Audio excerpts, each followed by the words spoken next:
নওগাঁ জেলার আত্রাই উপজেলার কুটকিগাছা সুইচ গেটের পানির এই অবস্থা।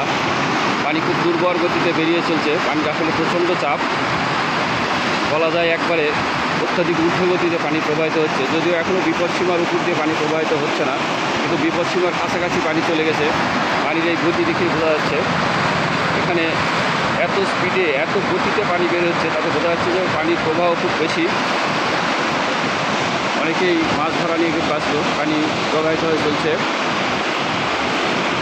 নওগাঁ জেলার আত্রাই উপজেলার কুটকিগাছা সুইচ গেটের অবস্থা এটি।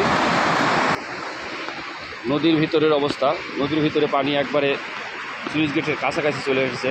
বলা যায় পানি অনেকটা বিপদসীমার কাছাকাছি চলে এসেছে। শুধু পানি আর পানি, চারদিকে পানি। পানি দেখে মনে হচ্ছে এটা যেন পানির এক মহাসমুদ্র, অকুল পাথার, যেদিকে দৃষ্টি যাচ্ছে শুধু পানি আর পানি। আমি প্রত্যাশা করছি এই পানিটা যেন বিপদসীমার উপর দিয়ে প্রবাহিত না হয়।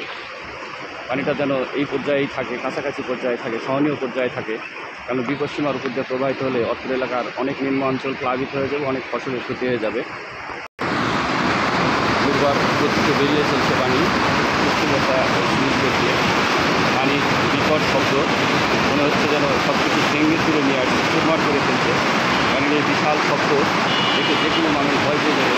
যারা নতুন দেখবে তারা ভাববে যে পানির এক বিশাল প্রবাহ, যে প্রবাহ আসলে দর্শনীয় প্রবাহ, ভয়ঙ্কর একটা প্রবাহ। পানির ভয়ঙ্কর রূপ, দুর্বার গতিতে পানি প্রবাহিত হচ্ছে।